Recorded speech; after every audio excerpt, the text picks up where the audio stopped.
A phone call came from the depths of the ocean. What was inside shocked everyone. Imagine being in a situation which seemed insurmountable. Imagine having to deal with not only the mental anguish of facing your almost certain death, but the psychological pain of not seeing your loved ones again. Couple that with the demoralizing effect of failure after failure while trying to overcome those insurmountable odds. Imagine receiving a glimmer of hope that sparks your will to live, only to have that glimmer taken from you, and the utter despair you must feel at that moment. Imagine this taking place in a submerged casket with stifling air and little to no food or water, all while slowly succumbing to unconsciousness. The S-class was a new kind of submarine. Variations in armament, length, and tonnage were substantial upgrades to L-class subs. Contracts for the new S-class were awarded to Electric Boat Company, Holland Boat Company, and Lake Boat Company. After early failures, the Navy's S-class design was used for S-4 to S-17. The S-5, officially designated as SS-110, was constructed at Portsmouth Naval Yard. Her keel was laid on December 4, 1917, and she was launched on 10 November 1919. Measuring 231 feet in length with a beam of 21 feet, the S-5 displaced 876 tons on the surface and 1,092 submerged. The S-5 had 4 bow torpedo tubes with 12 reloads. She was also armed with a 4-inch deck gun.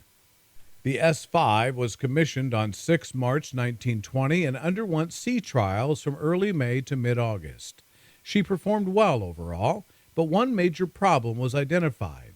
The main induction valve was extremely difficult to close.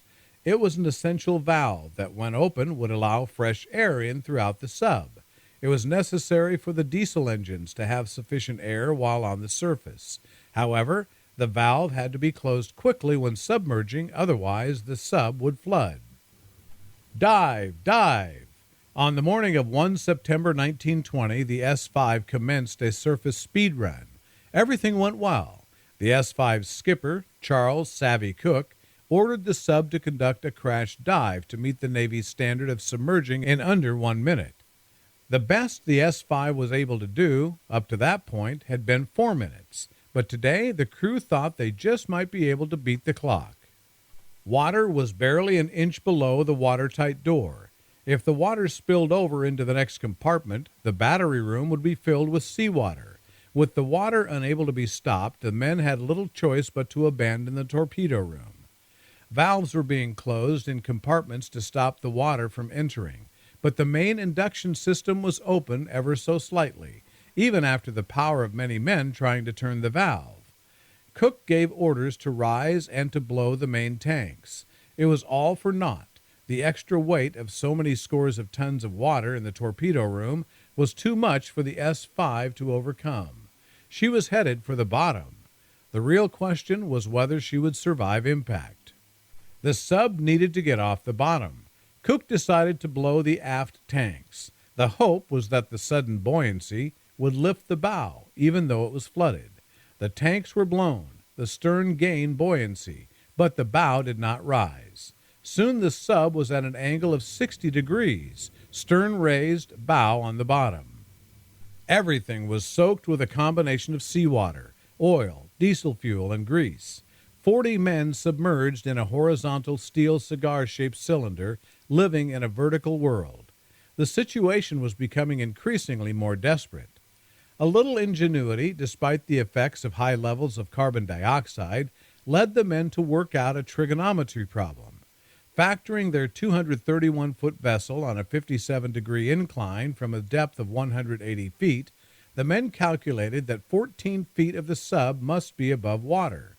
This was confirmed by men hearing waves slapping over the stern. To test the theory, Cook decided to drill. After 5 hours of continuous drilling, the men made a 4-inch by 1-inch slot. Working throughout the night, they slowly managed to expand the hole enough to be able to peer outside. Finally, a glimmer of hope.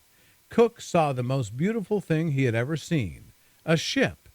The crew was energized by the prospect of being rescued, but that energy would be stolen in an instant as the ship disappeared. A second ship was seen an hour later, but quickly passed out of sight. Cook decided not to tell the men.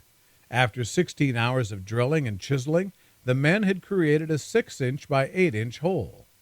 Cook saw a third ship 5 miles distant, and he needed to signal the ship quickly as the ship was heading away from the stricken sub.